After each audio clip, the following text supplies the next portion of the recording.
bersama saya lagi di sesi ini. Sekarang saya akan menjelaskan tentang AWS EBS atau Elastic Block Store. Oke. Nah, yang akan saya jelaskan ini paling introduction dulu, apa sih EBS itu, dan fitur sama benefitnya, lalu tipe-tipe EBS, sebelum menjelaskan volume tipenya, ini ada performance-nya, lalu saya akan memberikan penjelasan tentang tipe-tipenya juga, dan ada juga fitur snapshot-nya. Lalu arsitektur yang biasa digunakan dengan EBS ini. Lalu ada integrasinya juga seperti data security, ada AWS backup sama dan CloudWatch. Ini integrasi ABS dengan service AWS yang lainnya. Oke. Apa sih ABS itu sebenarnya? Jadi ABS itu jadi Amazon itu untuk provide block storage biasanya untuk di situ ya. Jadi ini untuk mensupport transaksional maupun untuk intensif workload. Nah, ABS ini cocok untuk database, file system, aplikasi yang membutuhkan raw storage ya. Lalu block storage juga. Ini sebenarnya ABS ini sama, kita bisa gambarkan sama seperti hard disk biasa ya. Cuma untuk ABS ini memang di cloud yang di-provide oleh AWS. ABS itu fleksibel juga, jadi kita bisa resize, configure, sama tuning performance-nya. Ini juga tanpa ada disruption pada instance kita, instance atau server kita. Lalu ABS ini juga memiliki 6 tipe volume ya, yang kita biasa balancing antara harga maupun performance yang kita butuhkan. ABS itu juga persistent dan kita bisa scale dari kecil itu biasanya sih defaultnya 8 GB sampai ke petabytes. Jadi ini emang udah kita bisa scale size atau gimana, kita bisa scale sampai ke petabytes. Dan data ini bisa direplikasi di dalam availability zone. Jadi ini ABS ini sebenarnya fault tolerance karena kita bisa replikasi datanya, replikasi ABS volumenya seperti itu. ABS ini juga memiliki fitur snapshot point in time. Jadi kalau misalnya kita backup di jam 1 malam, step di jam 1 malam itu akan snapshot. Yang ini akan mensupport business continuity pada organisasi kita ya. Integrasinya juga dengan Amazon S3, dan ini bisa di-manage juga melalui AWS Data Lake Manager. Jadi snapshot-nya dan backup-nya kita bisa manage menggunakan AWS Data Lake Manager. Oke. Nah, ini ada fitur-fitur benefit-nya. Ini mungkin masih ada yang sama seperti sebelumnya. ABS ini persistence ya. Jadi ini independen, jadi tidak terpaku sama instance. Jadi kalau misalnya kita remove instance isunya, ABS ini tidak akan tidak juga. Jadi kita bisa simpan datanya walaupun instance-nya kita terminate seperti itu. Lalu ini ABS sudah ada built-in encryption. Jadi di secara default ABS itu sudah terenkripsi pada volumenya, pada transfer datanya dari instance ke ABS-nya. Ini di manage menggunakan AWS KMS ya, biasanya defaultnya dari AWS KMS. Lalu ini high availability juga, jadi datanya itu direplikasi ya, bisa direplikasi across beberapa server. Ini biasanya kalau misalnya kita menggunakan satu volume ke beberapa instance itu biasanya pakai IO. Dan ini durability-nya bisa 99, diklaim ya, bisa 99.99%. Lalu ada multiple volume tipe juga. Jadi kita bisa pilih antara SSD sampai ke hard disk yang ini tipe lama ya. Jadi tergantung kebutuhan kita, tergantung ya penggunanya juga untuk apa. Kita bisa pilih antara SSD maupun SSD hard disk biasa. Dan sebenarnya SSD dan hard disk itu juga ada dipecah lagi, ada tipe-tipe juga. Nanti akan dijelaskan kembali. Ini elastik, jadi kita bisa adjust ya untuk size-nya. Performance biasanya performance itu dari IOPS maupun dari throughput-nya secara dinamis, jadi kita bisa atur sesuai kebutuhan kita walaupun ini sudah nyala itu tanpa downtime sama sekali. Lalu ada multi attach, jadi ada tipe volume yang kita bisa attach satu volume ABS itu ke beberapa instance. Tapi ini tidak semuanya, semua tipe bisa ya. Ini biasanya yang bisa ini dari tipe IO 1 atau IO 2. Lalu ada fitur juga di snapshot seperti tadi sebelumnya saya kasih beritahu, ini fitur snapshot ya. Jadi dan ini juga store-nya incremental ke S3, jadi kita bisa nggak perlu backup yang sudah ada akan terbackup lagi, tidak. Jadi dia selalu nambah terus seperti itu. Oke, untuk masih performance ini tipe-tipe ABS. Ini sebelum kita ke volume tipenya, kita akan performance dulu. Ini performance, jadi ABS itu ya high available dan ini bisa otomatis direplikasi di dalam available zone ya. Jadi masih di available zone. Jadi walaupun kita bisa sharing antar region, antar AZ, tapi ini untuk otomatisnya masih di satu AZ ya. Lalu ya diklaim juga dari AWS itu ABS itu AWS Bookstore mempunyai annual failure rate 0.1 sampai 0.2, jadi 0.0%. Jadi ini lebih reliable dari disk ya, storage biasa seperti yang lain. Lalu kita juga bisa snapshot untuk ya menambah data durability ya, untuk kita recovery across AZ dan region. Jadi kalau misalnya kita udah snapshot, kita bisa recovery antar AZ seperti itu, maupun antar region juga. Jadi kita bisa share ke antar AZ maupun region. Lalu ke key performance matrix-nya, ini ada IOPS.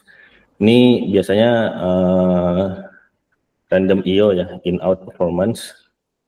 Jadi kalau misalnya SSD ini biasanya lebih efisien untuk random IO. Tapi kalau untuk hard disk biasanya untuk sequential IO. Lalu throughput ini biasanya untuk track untuk total volume ya, data transfer. Ini biasanya lebih ke hard disk volume. Lalu ada burst balance juga. Nah untuk burst balance ini beberapa volume ini ada fitur burst balance. Jadi kalau burst itu, kalau misalnya kita pemakainya kecil, itu burstnya itu akan naik terus. Nah kalau misalnya ada aplikasi yang membutuhkan performance tinggi, itu akan naik, lalu burstnya itu akan turun. Jadi ini hampir sama burst seperti pada instansi itu ya. Ada burst juga yang biasanya di tipe-tipe T2 sama T3. Lalu latensi ini ya waktu antara kirim sampai menerima konfirmasi untuk biasanya konfirmasi data ya. Jadi biasanya untuk SSD itu lebih kecil biasanya untuk latensinya dibandingkan dengan hard disk. Ya biasanya sih latensi biasanya sih ya hampir sama dengan ping lah, seperti itu kalau misalnya dari networking. Lalu untuk monitoringnya, dari monitoring performance, kita bisa menggunakan AWS CloudWatch, Amazon CloudWatch. Kita bisa track sampai, dan kita bisa analis juga untuk performance matrix, dan dari metric tersebut kita bisa adjust kembali untuk kebutuhan dari aplikasi yang kita punya. Lalu nah ini untuk tipe-tipe volumenya. Tadi seperti bilang ada ASD, ada hard disk juga, dan tadi sebenarnya ada magnetic juga, cuma ini legacy ya, jadi udah jarang dipakai. Atau saya juga lupa sih ini masih ada atau enggak di pilihannya. Dan untuk SSD ini ada dua, sebenarnya untuk general purpose dan provision. General purpose itu ada dua juga, untuk GP2 sama GP3. Nah, untuk GP ini biasanya untuk jadi untuk apa ya, yang umum digunakan lah ya kalau GP ini. Jadi biasanya kalau GP2 kita bisa adjust size-nya dengan IOPS dan throughput-nya sudah di set ya, tergantung dari besar kecilnya size yang kita buat pada GP2. Tetapi untuk GP3 kita bisa adjust dari size-nya, IOPS maupun dari throughput-nya. Seperti itu. Jadi ini tergantung kebutuhan kita sih, dan kita juga harus hitung-hitung dari price-nya gimana. Nah, untuk provision IOPS atau IO1, IO2 ini memang untuk high performance ya. Jadi untuk ya kalau misalnya kita butuh IOPS yang tinggi, kita bisa menggunakan ini. Biasanya sih lebih ke pemakaian database. Kalau misalnya kita setup database sendiri pada situ. Jadi ini benar-benar low latency dan throughput juga besar. Nah, ketiga ada throughput optimasi di hard disk SSD1. Ini bisa digunakan untuk data-data yang sering diakses, tetapi membutuhkan throughput yang tinggi, throughput yang intens ya, seperti itu. Jadi lebih cost efektif daripada memakai SSD. Seperti itu. Dan ada juga cold hard disk SSD1 ini biasanya hanya untuk backup yang file-file yang jarang kita akses, dan kalau misalnya memang kita butuhkan storage itu, kita bisa menggunakan cold hard disk ini satu, karena ini low cost storage dari hard disk. Lalu ada magnetic.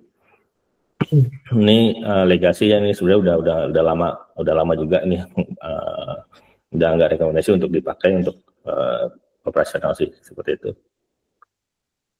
Lalu key karakteristiknya, performance di scale dari volume size SSD ini biasanya dari GP2, lalu throughput kredit dari hard disk. Jadi ya ini kita bisa scale dari volume maupun dari throughput. Lalu pricing modelnya itu based dari size, storage size, IOPS maupun throughput needs. Jadi ini biasanya sih yang baru saya lihat ini SSD, kita bisa set dari storage size-nya, IOPS-nya maupun throughput needs-nya. Itu biasanya dari yang saya bisa cek yang dari GP3 ya, kita bisa set dari ketiga itu. Lalu untuk use case, GP2 dan GP3 itu untuk general workload, jadi untuk ya web server atau dev test environment atau yang lainnya, ini untuk yang umum lah ya, untuk server umum. Lalu IO1 dan IO2 itu untuk in-out intensive task ya, kayak database kan itu butuh trace data yang tepat ya. Jadi kita bisa menggunakan IO1 dan IO2. Lalu ST1 dan ST1 ini untuk yang hard disk ya, ini sekuritas. Jadi kita bisa menggunakan ini untuk data warehouse maupun log processing. Jadi agar cost-nya juga lebih kecil. Nah, ada juga yang multi attach. Ini kita bisa mounting satu EBS volume ke multiple instance pada AZ yang sama ya. Jadi ini biasanya tipenya itu pada IO1 maupun IO2. Jadi untuk yang lainnya tidak bisa jadi hanya IO1 atau IO2. Jadi kita bisa attach multiple instance ke satu volume EBS. Gitu Mas.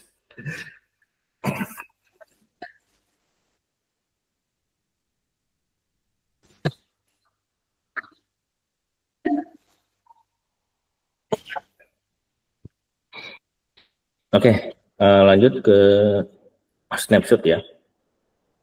Apa sih EBS snapshot itu? Jadi EBS snapshot itu backup Amazon EBS volume ke Amazon S3. Jadi capture-nya point in time copies. Lalu snapshot-nya itu incremental juga. Jadi hanya mengganti blok yang dari last snapshot ya. Jadi dia selalu pen terus, nambah terus. Jadi hanya mau saya tidak backup full lagi, dia incremental seperti itu. Nah, untuk restore-nya, jadi restore ini sebenarnya nggak bisa di restore di volume yang sama. Kita harus bikin satu volume baru untuk nge-restore data snapshot kita. Oke, lalu action-nya dari snapshot Elasticsearch Storage ini ada create. Ini manual atau schedule snapshot, jadi kita bisa schedule juga. Delete, jadi kita bisa remove data dari snapshotnya. Lalu copy, kita bisa copy snapshot antar region. Share, kita bisa share snapshot tersebut antar AWS account. Jadi kita bisa, kalau misalnya kita bisa punya dua account dan kita mau pakai snapshot itu ke akun yang satunya lagi, kita bisa share snapshot kita. Lalu untuk view ini untuk kita bisa melihat detail-detail pada snapshot tersebut. Jadi ya misalnya kayak volume berapa, ya ini berapa, seperti itu bisa kita lihat, bisa detail dari snapshot tersebut. Nah, lalu ada encryption. Jadi snapshot itu support enkripsi juga.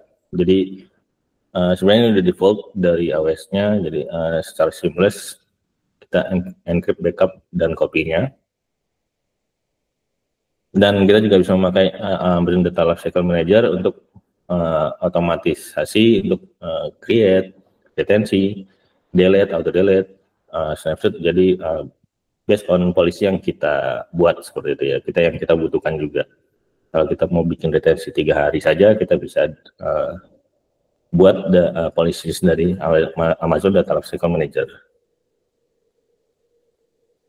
Oke, sekarang kita ke arsitekturnya. Nah, untuk yang pertama ini ke basic arsitektur. Ini kita bisa lihat ada satu instance. Jadi instance itu punya boot volume yang sudah yang menempel boot volumenya itu, dan satu isi itu ini dia attach ke 3 EBS volume. Jadi ini istilah kayak dia memiliki 3 drive ya. Kalau misalnya kayak Windows 3 drive. Nah ini basicnya. Ini satu instance satu volume bisa ke satu instance seperti itu. Ini basicnya. Lalu maaf, ini lalu ada snapshot juga, dan snapshot itu akan disimpan pada S3 ya, S3. Oke, lanjut. Nah, ini untuk yang multi attach. Jadi konsepnya ini ada beberapa instance. Beberapa instance ini memiliki boot volume masing-masing. Tapi dari sini kita butuh memiliki satu EBS IO ya, yang multi attach. Tadi saya bilang ada IO 1 dan IO 2. Jadi Amazon EBS IO 2, dan dia di-attach ke 3 instance. Jadi satu volume ini di-attach ke 3 instance. Jadi untuk yang IO ini kita bisa multi-attach ke beberapa instance, walaupun kita hanya punya satu volume. Dan seperti biasa ini ada snapshot, dan snapshot tersebut akan disimpan pada bucket S3. Nah, kalau ini strip volume ini kalau ini memang dia untuk nge-rate ya, rate dari EBS tersebut. Jadi ini tidak 3 volume di rate menggunakan rate kosong, agar ya ini bisa lebih performanya lebih tinggi, dan volume saya juga lebih tinggi. Dan dari rate tersebut ini akan disimpan pada EBS snapshot lagi, dan akan disimpan pada bucketnya, bukan S3 lagi. Jadi ini ada 3 arsitektur yang ada pada EBS ya, Elastic Bookstore. Oke, nah ini untuk itu terakhir untuk integrasi. Ada pertama data security-nya, jadi EBS itu bisa dimensi dari identity and access management. Jadi kita control user, group, role access untuk akses ke EBS dan EC2-nya. Defaultnya ya tidak bisa ada permission untuk modify access resource tanpa ada IAM policy.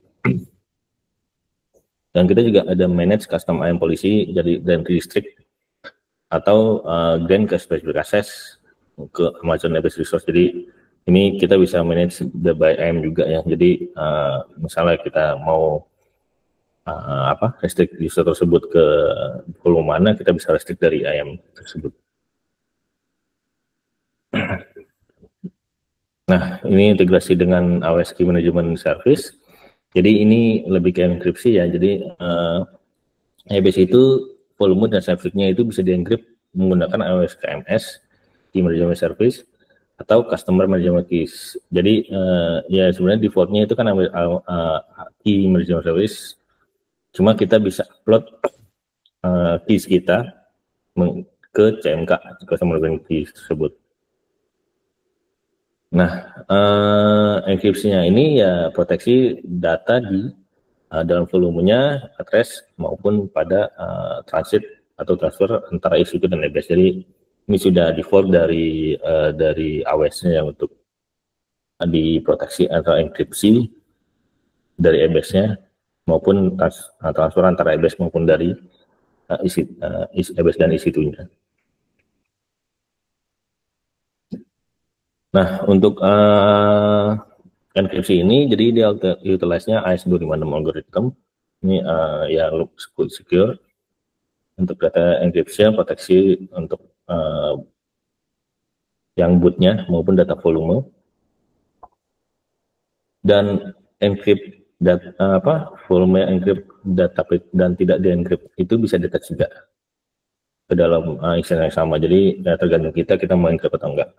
Cuma untuk defaultnya sih biasanya itu di-encrypt seperti itu. Ini untuk data backup. Jadi kita bisa otomatis dan centralized backup across AWS service. Ya ini database sebenarnya nggak cuma hanya EBS saja, tapi bisa backup under service, EC2, EBS, RDS, digabung dan yang lain-lainnya sih. Kita bisa backup semua. Jadi yang backup ini support policy based management untuk streamline backup dan compliance. Jadi ya untuk kebutuhan compliance kita bisa menggunakan backup fitur AWS backup tersebut. Nah, komparisinya sebenarnya hampir sama ya untuk ini. Jadi AWS backup tuh ya dia offer extensive fitur dari EBS TypeScript. Jadi termasuk dari automatic scheduling, latency management, dan cross-again akun backup. Jadi kita bisa cross-again, jadi lebih ke ya karena emang nih fitur sendiri, kita bisa cross-again sih untuk backupnya. Lalu keduanya ini menyimpan data pada Amazon S3, jadi sama, semuanya tetap di Amazon S3. Tetapi untuk AWS backup ini ya dia offernya lebih robust compliance, jadi benar-benar kalau misal kita membutuhkan mempunyai compliance yang harus diikutin, ini backup ini AWS backup ini lebih istilahnya lebih ini ya follow ya untuk compliance tersebut. Dan ya standarnya kan memang sudah ada, kalau compliance bisa ada disaster recovery fiturnya, dan kita bisa menggunakan AWS backup ini. Nah, untuk backup ini key fiturnya ada policy based backup plans, jadi kita bisa custom atau scheduling. Tag based backup, jadi kita bisa kasih tag ke volume yang mau kita backup, dan kita membuat polisi untuk hanya tag tersebut. Kita bisa membantu seperti itu. Lalu ada automatic lifecycle management, ya ini kita bisa move atau memindahkan backup ke warm maupun cold storage. Lalu ada cross region dan cross account backup. Jadi karena untuk disaster recovery kan biasanya case-nya itu biasanya satu region yang kena ya. Jadi kita bisa copy backup tersebut ke beberapa region maupun ke akun backup yang kita punya. Untuk compliance security-nya ada backup for access policy, jadi ini kita centralize ya untuk kontrolnya. Lalu ada automated retensi, jadi kita bisa manage retensinya ya sesuai kebutuhan kita untuk ya cost lebih ke efek juga kata ya kalau terlalu baik juga misalnya kan lebih boros untuk penggunaannya seperti itu. Nah, lanjut ke integrasi dengan CloudWatch Metric. Jadi CloudWatch ini collect 1 menit interval untuk Amazon AWS volume. Jadi data yang disimpan itu termasuk read, write, data operation, throughput, queue length maupun idle time. Jadi ini yang ada di yang tersimpan pada metrik yang tersimpan pada CloudWatch. Nah, metrik ini available via CloudWatch API maupun EC2 Console untuk monitoring dan analisis. Nah, ini yang biasa ada di CloudWatch, ada volume read bytes, volume write bytes. Ini ada untuk read write data bytes ini yang dalam bytes. Lalu ada volume read ops, volume write ops. Ini number read and write operation. Lalu volume queue length ini untuk pending IO operation. Lalu burst balance juga. Ini IO create balance untuk GP2, S1 dan S1. Jadi untuk yang burst balance ini yang support adalah GP2, ST1 dan SC1. Nah, dari CloudWatch ini kita juga bisa integrasi untuk trigger automated action. Misal, kalau misalnya ada perubahan dari volume atau snapshot, ada perubahan, maka kita bisa create, delete atau attach event. Jadi ini sebenarnya menggunakan fitur pada AWS juga, menggunakan event based ya, ada event driven automation. Jadi kita bisa integrasi juga dengan event driven dari CloudWatch ini. Dan ini memang fiturnya sudah dari AWS tersebut, jadi kita bisa trigger kemana-mana dari Lambda maupun ke ASF mana yang kan kebutuhan kita seperti itu. Oke, mungkin sudah dulu dari saya. Kalau misalnya memang ada kesalahan, ya mohon maaf.